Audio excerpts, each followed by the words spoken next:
지금 뒤에 보이시는 그 이렇게 논하고 비닐하우스가 좀 있는 이 전체 일대를 우리가 풍덕지구로 하는데요. 네네. 정식 명칭으로 보시면은 풍덕지구 도시개발사업지구입니다. 특히 여기 같은 경우는 우리 이제 전남 22개 시군 중에서도 인구 도시 유입의 가장 성장속도 빠른 곳이 바로 우리 순천입니다. 위치는 전국에서도 뭐라 할 즉 두 손에 꼽힐 정도로 굉장히 좋은 곳이라 볼 수 있습니다. 우리가 생각하는 것보다는 그렇게 떡 뛰어난 전문가들로 구성된 게 아니라는 얘기죠. 이제 여기서 이제 문제가 생긴다는 거죠. 전문가를 해서 정확히 돈을 지불하고 하는 게 아니라 인간관계와 그런 것이 이해관계에 맺힌다는 거죠. 이해관계에 맺히게 되면 무슨 일이 생겨요? 배임.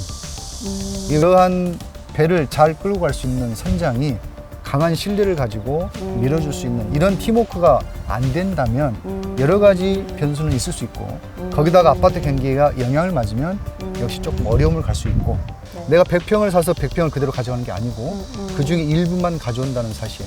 그러면 전체 총량에서 플러스인지 마이너스인지 계산할 정도는 되셔야 된다는 거죠.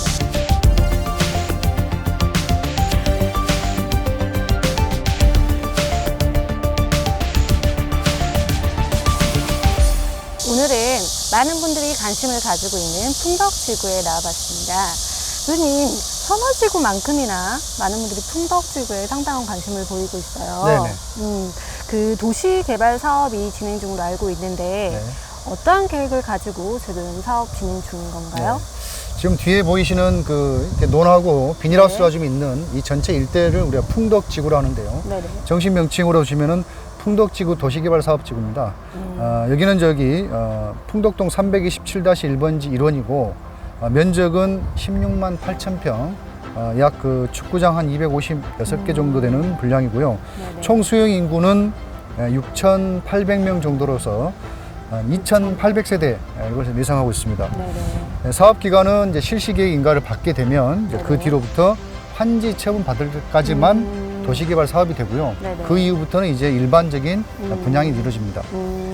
그래요. 근데 전라남도가 사업 승인 최종 허락권자고요. 네네. 그다음에 도시개발 사업은 이제 환지 방식으로 이루어집니다. 한지로. 그래서 토지 소유자의 토지를 네네. 개발을 해서 일부를 수익을 가져가고 나머지를 다시 소유자에게 돌려주는 네네. 방식, 환지 방식으로 이루어지게 돼 있습니다. 네네. 지금 많은 분들이 그러면 이쪽을 조금 투자처로들 많이들 주목을 하고 계세요. 그래서 실질적으로 이제 투자 가치가 있다라고 해가지고 토지를 매입하신 분들도 계시고 앞으로 할지 말지도 고민하는 분들도 계신단 말이에요.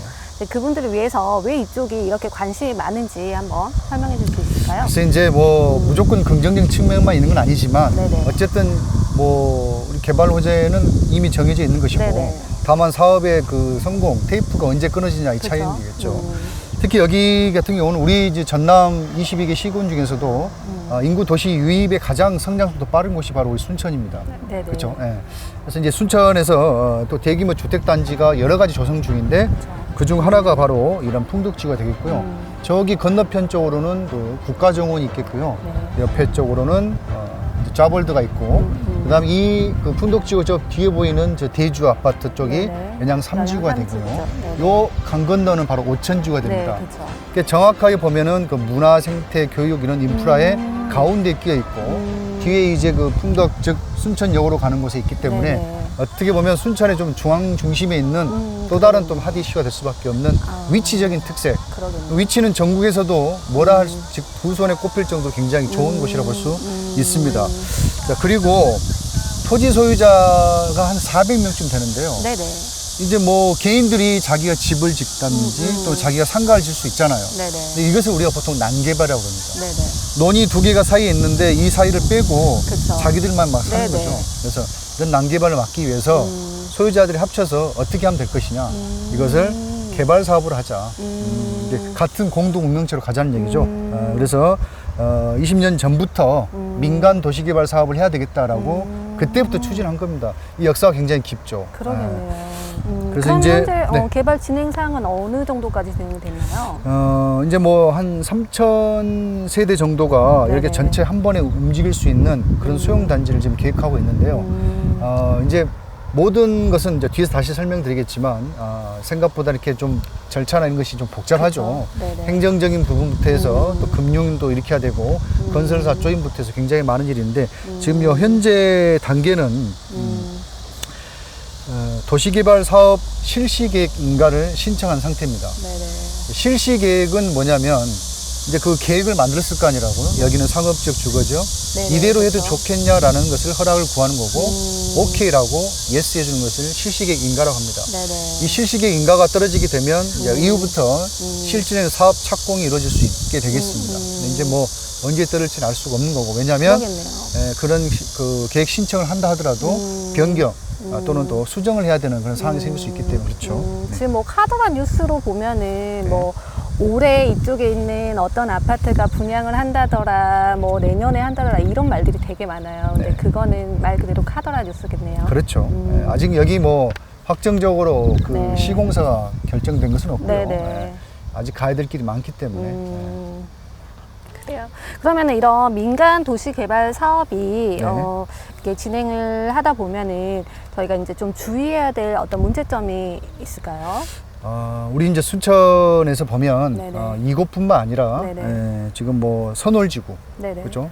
신대 선월지구, 그다음에 지금 용당 서면 일대, 네네. 그리고 저쪽에 그 조곡동 일대에도 지금 공동주택단지가 들어오고 있죠. 네네. 그리고 법원 앞에 왕지 운고 기지고 네네. 이런 것도 전부 다 그 개발 사업이고 네. 어떤 것도 지역주택조합도 있는데 이런 모든 것들의 어떤 문제점이 뭐냐면 국가라든지 시가 운영하는 게 아니라 민간이 주도하는 네, 거잖아요. 그렇죠. 민간이 주도한다는 의미를 잘 생각해 보셔야 됩니다. 그 민간이라는 것은 무슨 그 뭐 교통부 장관이라든지 어떤 시에서 나오는 게 아니라 그렇죠. 개인들이 알아서 하는 겁니다. 이제 여기서부터 이제 큰 차이가 있다는 것을 제가 한번 설명을 드려볼게요. 첫 번째 문제점으로 보면 이렇게 개발 사업이 우리 순천에서 여러 군데서 같이 빅뱅하는 이유가 뭘까요? 빅뱅하는 이유요? 자꾸 이렇게 개발 지구가 만들어지고 아파트를 자꾸 만들어낸 이유가 뭘까요? 잘 팔리기 때문이거든요. 그렇죠. 잘 팔린다는 얘기는 건설사들이 봤을 때 수익이 잘 남다는 얘기입니다. 잘 팔린다는 얘기는 아파트가 인기가 있고 가격이 어쨌든 부합세보다는 상승할 수 있다는 뜻이 되는 거죠. 그런데 이제 문제는 뭐냐? 지금 현재 정부의 대책에 따르면 네네. 아파트 가격을 계속 잡으려고 하고 있고 그렇죠. 누르고 하고 있단 말이죠. 네네. 이게 정말로 맞물려서 희한하게 더 이상 순천 여기 호남권에 아파트가 재미가 없다라는 분위기 되면 이 사업에 굉장히 영향을 줄 수 있다는 거죠. 그러네요. 제가 좀 염려하고 고려하는 바가 뭐냐, 아직 일어난 사실은 아니지만 실질로 그런 것이 도래하게 된다면 그렇죠. 많은 부분에 이런 계획들이 전면 수정되거나 또는 굉장히 시간이 더 더디 갈 수 있다는 점. 이것은 물론 예측입니다. 이제 네네. 그럴 수가 있다는 뜻이고요. 특히 이 풍덕지구는 총 사업비가 1,400억 정도가 되는데요. 네네. 그 사업자들뿐만 아니라 이런 건설사든지 시행대행사들이 돈이 안 된다든지 그러면 당연히 큰 문제가 발생할 수밖에 없습니다. 네. 그렇게 되게 되면 건설사들이 그 돈은 채비지라고 해서 소유자들에게 환지로 돌려주고 남는 땅을 가지고 팔아서 수익을 챙기는 게 채비지거든요. 네네. 아파트 가격이 떨어지면 채비지 가격도 떨어지게 되는 거고 결과적으로 크게 남는 게 없다라고 생각이 되면 손을 털어볼 수 있다는 거죠. 이것은 일어나서는 안 될 상황이 되겠습니다. 어쨌건 순천에서는 사실 이런 도시 개발 사업들이 성공을 많이 이뤄가지고 모두 좀 긍정적으로 평가하고 있는 반면에 이런 부정적인 어떤 문제점들도 조금은 생각해 봐야 될 것 같네요. 특히 부정적인 부분이라기보다는 여러분이 조금 좀 인지를 하셔야 될 부분이 이제 도시개발 사업이라고 하는 것은 전부 다 이렇게 조합의 형태로 가게 됩니다. 네네. 즉 지금 미영 씨랑 저는 두 명이서 단체를 만들어가지고 우리가 이끌면서 개발 사업을 한다는 뜻이에요. 네네. 자 그러면 토지 소유자들이 과연 이런 개발 사업을 진행할 만한 전문가들이겠어요? 여기 뒤에 보시면은 전부 다 농사를 짓고 그쵸. 그러신 우리 원주민들입니다. 따라서 누군가를 초빙해서 해야 되겠죠. 그럼 그 초빙하는 사람이 국가기관이라든지 무슨 변호사가 하는 게 아니라 네네. 역시 또 민간이 한다는 거죠. 이게 무슨 얘기냐면 민간 개발 사업의 가장 큰 문제점은 우리가 생각하는 것보다는 그렇게 떡 뛰어난 전문가들로 구성된 게 아니라는 얘기죠. 네네. 여기서 이제 문제가 생긴다는 거죠. 그 사업 추진을 하는 진행하는 주체들이 네. 고도의 공인된 전문가가 아니라는 점이 있습니다. 아직도 그냥 우리가 흔히 아는 분이 이렇게 뭔가 대표로 돼 있고 네네. 또는 임원으로 돼 있는 맞아요. 경우가 굉장히 많이 네네. 있습니다. 또 두 번째는 이제 이런 조합이 만들어지게 되면 지역 주민에서 만들어지는 거고 거기서 대표가 나오게 되고 그죠. 또 이것을 운영할 수 있는 사업 시행사하고도 다 아는 분들이 되겠고 결국 뭐냐면 전문가를 해서 정확히 돈을 지불하고 하는 게 아니라 인간관계와 그런 것이 이해관계에 맺힌다는 네네. 거죠. 이해관계에 맺히게 되면 무슨 일이 생겨요? 배임. 우리 조합에서 가장 큰 문제가 되는 게 바로 업무상 배임에 대한 그런 횡령, 그러한 부분 때문에 검찰 또는 경찰에 고발돼서 수사가 이루어지게 되면 전면 사업이 중단되는, 이걸 계속 꾸준히 반복하게 되는데 어떤 사람들은 그러죠. 저 사람은 다르다. 하지만 사람은 그렇게 다를 수 없습니다. 예. 그러니까 내가 하면은 뭐죠? 나로는 내가 하면은 그렇지. 내가 하면은 정확하게 할 수 있고 다른 사람 하면은 문제가 있다. 네네. 이건 아닌 것 같습니다. 이걸 보면 그렇게 될 수밖에 없는 요소들이 너무나 곳곳에 숨어 있다는 거죠. 그래요. 그래서 조합 개발 사업이 성공하기까지 너무나 어려운 일들이 많기 때문에 그러한 배를 잘 끌고 갈 수 있는 선장이 강한 신뢰를 가지고 밀어줄 수 있는 이런 팀워크가 안 된다면 여러 가지 변수는 있을 수 있고 거기다가 아파트 경기가 영향을 맞으면 역시 조금 어려움을 갈 수 있고 그런 것들이 어떤 조발 사업을 하게 되면 돈은 벌지만 리스크로 우리가 생각할 수 있는 점들이 되겠네요. 그럼 우리 이 풍덕지구의 개발 사업이 조금 늦어지는 이유도 그런 이유가 어느 정도는 조금 포함이 되어 있을까요? 이제 거의 다 왔어요. 목바지까지 네네. 왔고 저희가 이제 예상해 보면은 이제 실제로 사업 착공은 내년 봄쯤이지 않을까 이렇게 네네. 지금 다 보고 있는데 문제는 이제 제가 얘기했던 그런 우려한 바들이 더 변수로 터져서 내년 상반기에서 넘어서 내년 후반기까지 가게 되면 네네. 그때는 또 부동산 경기가 어떻게 될지 알 수가 없는 그쵸. 거죠. 그래서 우리 조합 사업이 빨리 속전속결 되기 위해서는 네네. 이러한 부분을 잘 체크해서 넘어가야 될 부분이 있습니다. 네. 그래서 이 풍덕지구에 지금 너무 과열되는 네네. 또는 잘못 알려져 있는 정보를 좀 더 수정하기 위해서 이런 말씀을 드리는 거고 네네. 특히 환지 방식이라는 부분을 다음에 또 다시 한번 다루겠습니다만은 네네. 환지 방식에 대한 정확한 개념을 이해하고 있어야 정상적인 투자가 됩니다. 네. 내가 100평을 사서 100평을 그대로 가져가는 게 아니고 그 중에 일부만 가져온다는 사실. 그러면 전체 총량에서 플러스인지 마이너스인지 계산할 정도는 되셔야 된다는 거죠. 네네. 그러면 교수님, 일반인 분들이 이곳에 투자를 하고 싶어 하시면은 어떠한 방법으로 투자가 가능할까요? 사실 그 부분이 가장 어렵고 네네. 조심스러운 답변이기도 합니다. 네네. 우리가 이제 부동산을 이렇게 전망을 봐가지고 이게 좋은 선택, 나쁜 선택을 이렇게 예견한다는 것은 쉽지 않잖아요. 네네. 그죠? 근데 이제 지금 현재 뭐 일반인들도 얼마든지 거래를 아직은 할 수가 있고요. 네네.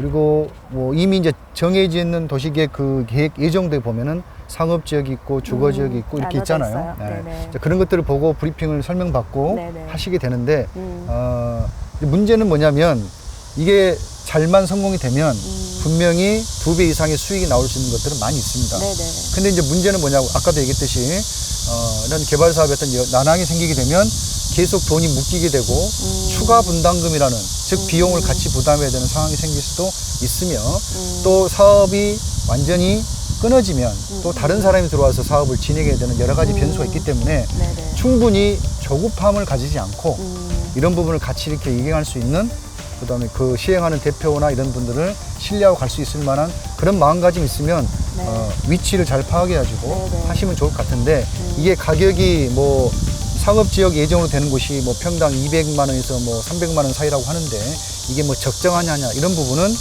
공개적으로 코멘트하기는 조금 어려운 부분이 있습니다.